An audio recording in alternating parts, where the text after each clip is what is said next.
of Her Honor, the City Mayor, the Honorable Maria Leonor Herona Robredo.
May we request everyone to please stand. Mga kawan! Lolo at kawani! Tanghal!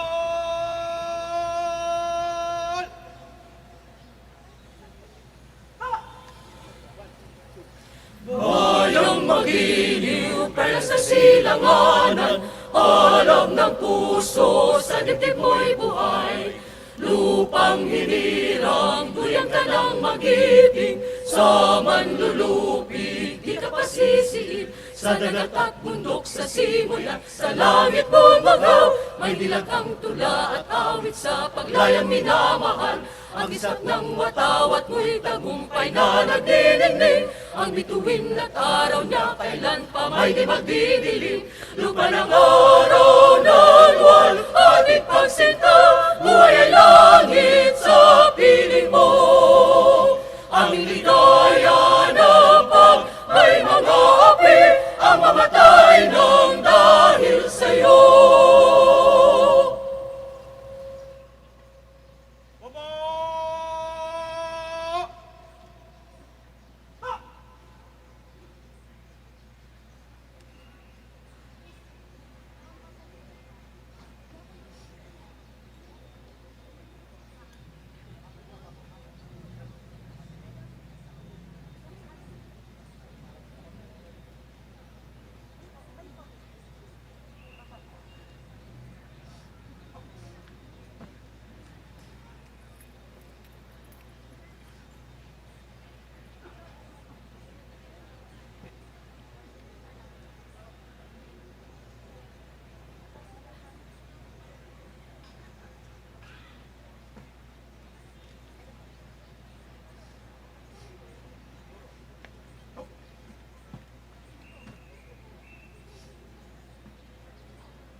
Isusunod na po natin ang pag-aalay ng bulaklak.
Basta po. Basta.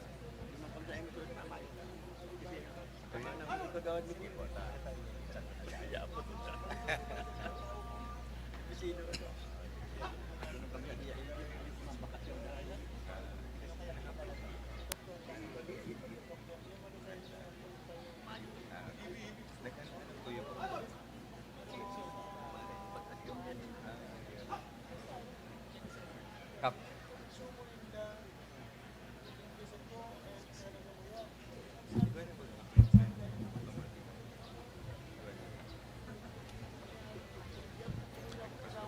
And that concludes our wreath laying ceremony. Once again, we thank our City Mayor, the Honorable Maria Leonor G. Robredo, together with our city officials, the members of the Sangguniang Panlungsod, headed by City Vice Mayor, the Honorable Gabriel H. Bordado Jr., the Naga City Police Office, headed by the OIC, Police Colonel Rizaldi Caballero.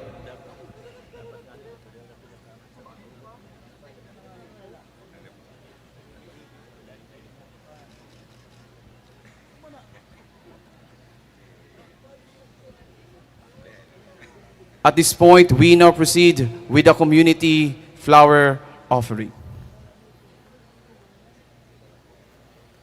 The first community flower to be offered is from the free and accepted Mason of the Philippines.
Followed by the Department of Education, the Schools Division Office of Naga.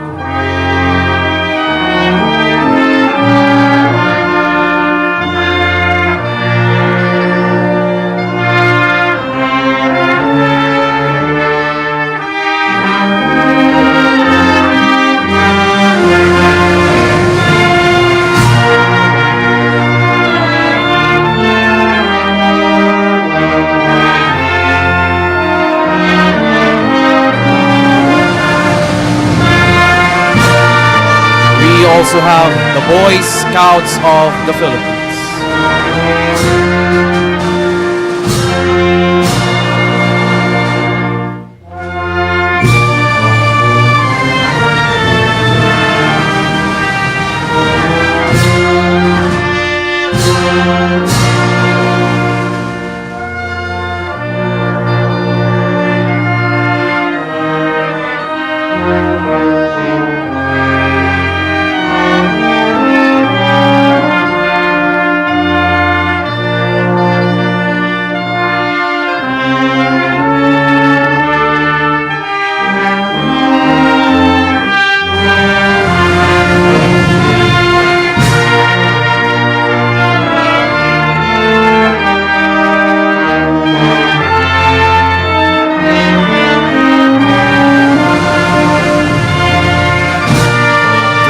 With the Girl Scouts of the Philippines.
and from the Naga Central School 2, SELG.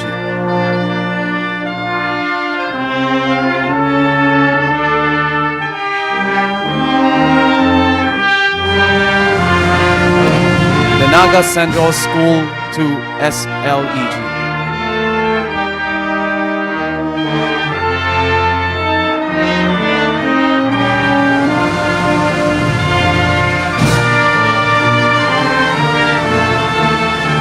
Followed by the office of the 3rd Legislative District of Camarines Sur.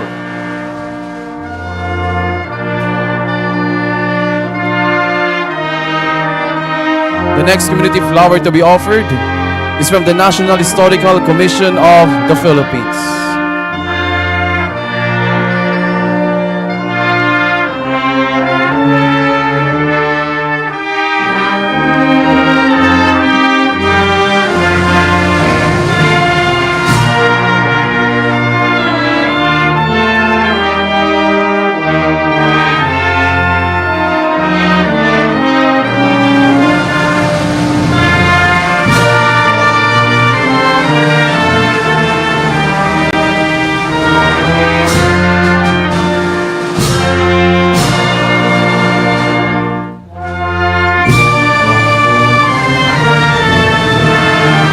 And now the office of the 3rd Legislative District of Camarines Sur.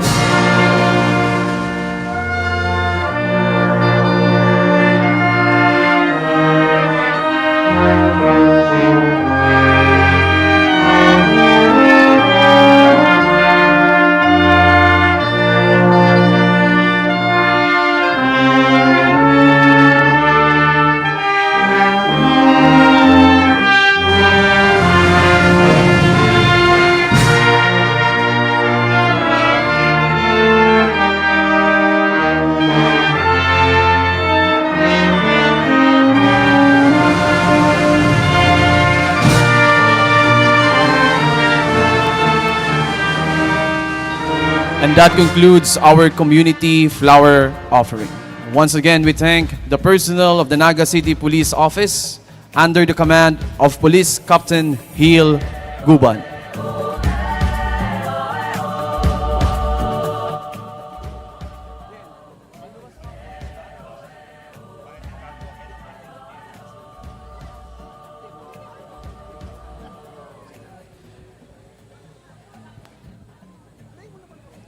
And to lead us in the opening prayer, may we respectfully call on Reverend Father Joseph Wilfred Almoneda, the Vicar General of the Archdiocese of Cáceres and the Parish Priest of St. Francis of Assisi Parish.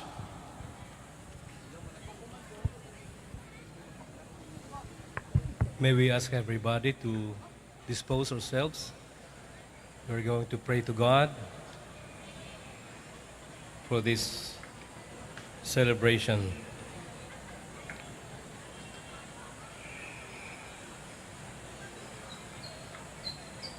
Almighty and loving God, as we gather today to commemorate the 128th anniversary of Philippine independence, we humbly come before you with grateful hearts. We thank you for the gift of freedom won through the courage, sacrifice, and patriotism of our forebears. May their noble example continue to inspire us to love our country, uphold justice, and work tirelessly for the common good. Bless our nation, the Philippines. Guide our leaders with wisdom and integrity. Strengthen our people in unity and solidarity, and grant us the courage to face the challenges of our time with faith and hope. As we celebrate this historic occasion, remind us that true freedom is found not only in our independence as a nation, but also in our commitment to truth, responsibility, and service to one another. May our gathering today deepen our gratitude for the blessings we enjoy and renew our dedication to building a peaceful, prosperous, and compassionate nation for future generations. We entrust our country, our city, and our people to your loving care. All this we ask through Christ our Lord. Amen. Amen. Thank you very much, Reverend Father Joseph Wilfred Almoneda.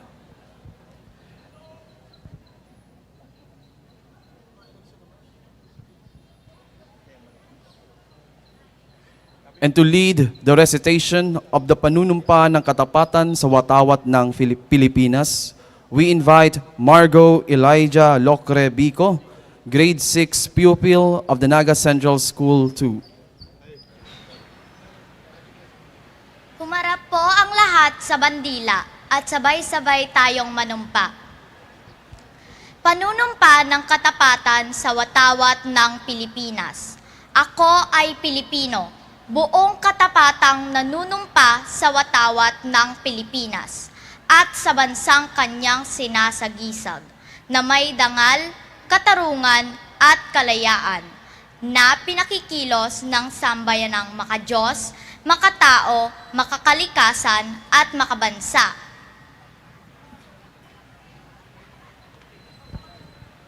And to render us a special song number, let us all welcome Mr. Kurt Jules Madrid, NAMSHA finalist from Universidad de Santa Isabel de Naga Incorporated.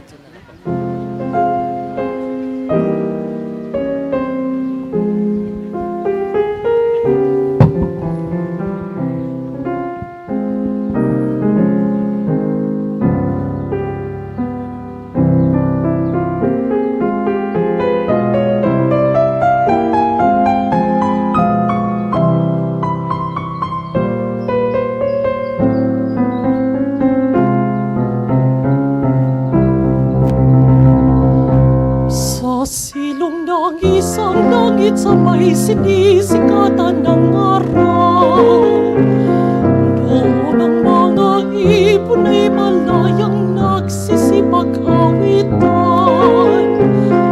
Ang mga bulaklak ay humahalipuyok sa kabanguhan.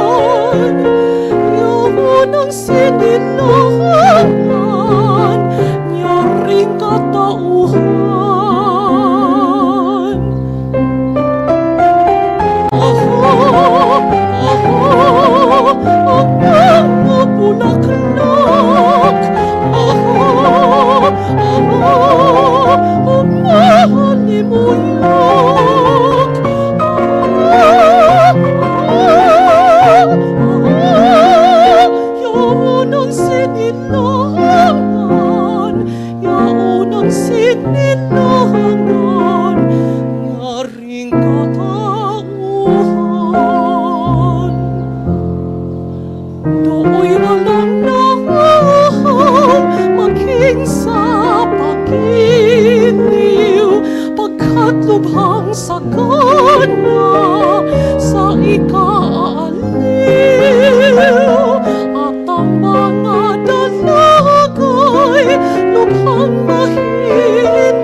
aking bayan.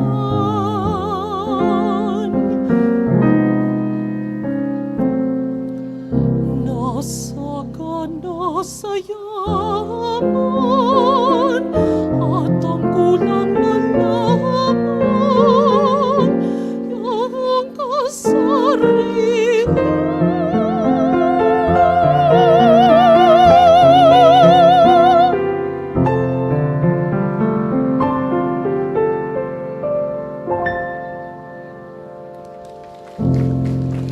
Thank you very much, Kurt Jules Madrid, for that heartfelt song number. And to conclude our program, let us all join in singing the Heart of Bicol March.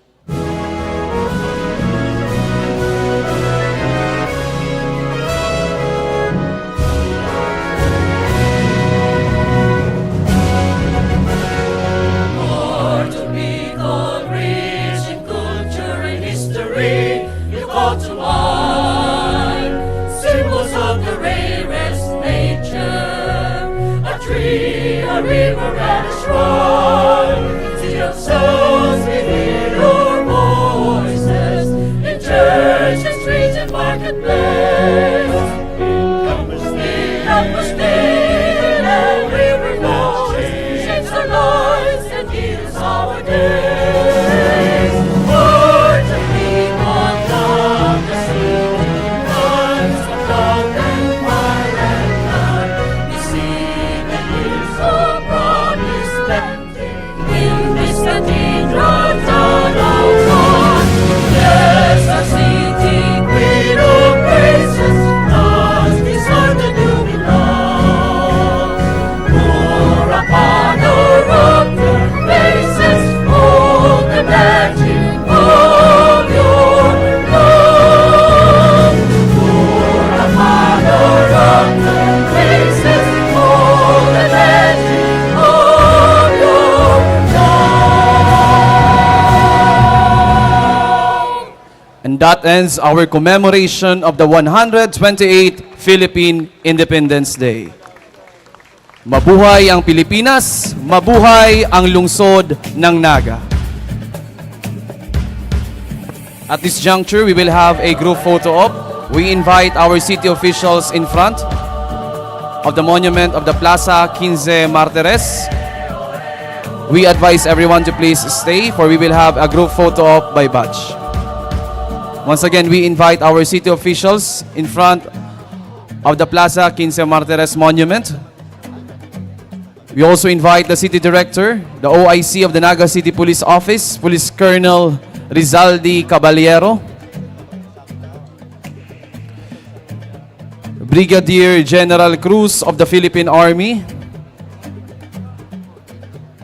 our Jail Chief Inspector, Ralph Vincent Bobis, together with our City Fire Marshal, Ma'am Jeanette Barandon, and our Warden of the Naga City Female Dormitory, Jail Inspector Edita A. Kipte. We also invite to join our Schools Division Superintendent, Dr. Susan Escoliano, as well as our Curator of the Museo ni Jesse Robredo of the National Historical Commission of the Philippines, Mr. Mark Anthony Jacob Glorioso.